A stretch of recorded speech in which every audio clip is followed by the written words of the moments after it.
ఆత్మబంధువులందరికీ నా యొక్క ఆత్మ ప్రణామములు. మాస్టర్స్, నేను మీ లలిత. మిత్రులారా, ఈరోజు కూడా మనం మరికొంత జ్ఞానాన్ని శ్రీకృష్ణామృతం ఉత్తర గీతా జ్ఞానసారం నుండి షేర్ చేసుకుందాం మాస్టర్స్. మొదటిగా మనం తెలుసుకోబోయే అంశం సమాధి స్థితి. ఈ అంశం మూలంలోని బ్రహ్మ ప్రతిపాదక యోగంలో 15వ శ్లోకం ద్వారా జ్ఞానాన్ని తెలుసుకోబోతున్నాం.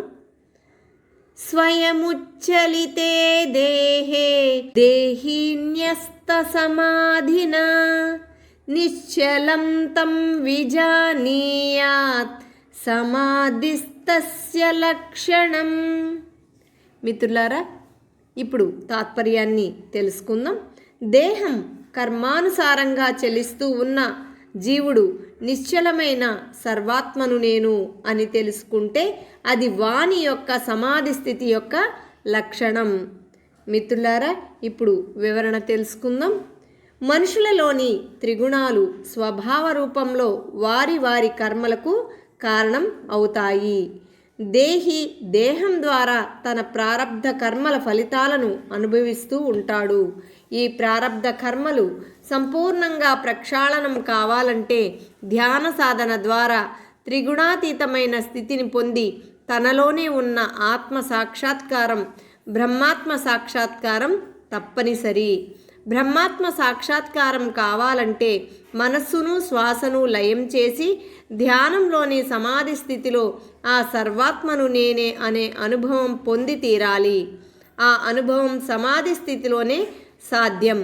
చలిస్తూ ఉండే దేహంతోనే నిశ్చలమైన బ్రహ్మాత్మను తెలుసుకోవడం ఏదైతే ఉందో, నశించే దేహంలోనే నాశనం లేని సర్వాత్మను గ్రహించడం ఏదైతే ఉందో, అనేక మలినాలతో నిండి ఉన్న ఈ శరీరంలోనే నిర్మలుడైన బ్రహ్మాత్మను దర్శించడం ఏదైతే ఉందో అదే సమాధి స్థితి యొక్క లక్షణం. మిత్రులారా, తత్సంబంధమైన జ్ఞానం మనం భగవద్గీత 5వ అధ్యాయంలోని 8వ శ్లోకం ద్వారా తెలుసుకుందాం. నైవ కించిత్ కరోమీతి యుక్తో మన్యే సతత్వవిత్ పశ్యన్ శృణ్వన్ స్పృశన్ జిగ్రన్ అస్నన్ గచ్చన్ స్వపన్ శ్వసన్. మిత్రులారా, ఇప్పుడు తాత్పర్యాన్ని తెలుసుకుందాం.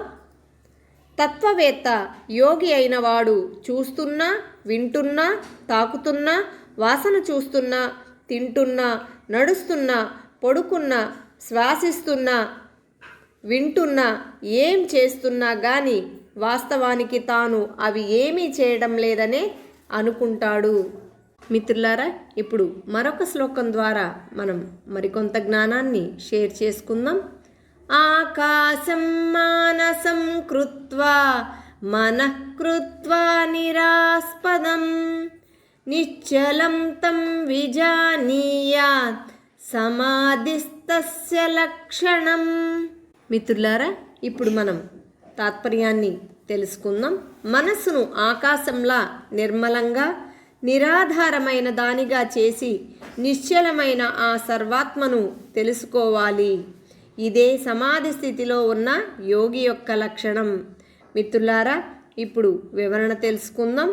సంకల్ప వికల్పాలతో నిండి ఉండే మనస్సును సంకల్ప వికల్పరహితంగా చేసి ఆ మనస్సును ఏ ఇతర విషయాల మీదకి పోనీయకుండా ఆకాశంలాగా నిర్మలంగా సర్వశూన్యంగా నిరాధారంగా చేసిన యోగి సమాధి స్థితిని పొంది నిశ్చలమైన ఆ సర్వాత్మను తెలుసుకోగలుగుతాడు. మనస్సు అనేది సంకల్ప వికల్పాలతో కూడినది. అంటే ఆలోచనలు మనస్సు యొక్క స్వభావం.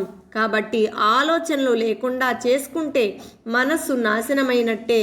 ముళ్ళును ముళ్ళుతోనే తీసే విధంగా మనస్సును మనస్సుతోటే జయించాలి. అందుకోసం మనస్సును కనిపెట్టి ఆలోచనలు కలిగే స్థితిని గమనించి అవి కలుగకుండా నిలువరిస్తే మనసు నిర్విషయం అవుతుంది. మనోబుద్ధులు, సంకల్ప వికల్పాలు, విషయాలు లేకుండా ఆత్మ మాత్రమే ఉంటుంది. ఇదే సమాధి స్థితి. ఈ సమాధి స్థితిలోనే ఆత్మ సాక్షాత్కారం, సర్వాత్మ దర్శనం అవుతుంది.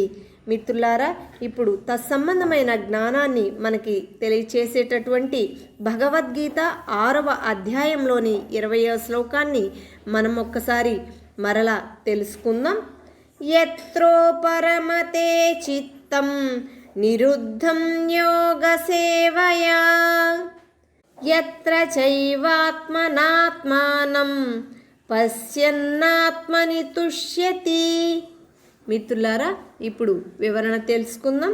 ధ్యాన యోగ సాధన వల్ల నిగ్రహింపబడిన మనసు శాంతిని పొంది పవిత్రము సూక్ష్మము అయిన బుద్ధిని సంతరించుకొని సచ్చిదానంద పరమాత్మను దర్శించి ఆ పరమాత్మలోనే సంతృప్తి పొందుతుంది. మిత్రులారా, మనం ఇప్పటి వరకు కూడా ఎంతో అద్భుతమైన జ్ఞానాన్ని తెలుసుకున్నాం కదా. మరి మన మనస్సులోని ఆలోచనలన్నీ నిర్విషయం చేసినప్పుడు మనం చక్కటి ఆ సమాధి స్థితిని చేరుకోవడం, తద్వారా అద్భుతమైన జ్ఞానాన్ని విజ్ఞానంగా మార్చుకోగలగడం జరుగుతుంది కదా. మరిన్ని వీడియో నోటిఫికేషన్స్ కోసం ఈ ఛానల్ని సబ్స్క్రైబ్ చేయండి, లైక్ చేయండి, షేర్ చేయండి. Thank you very much.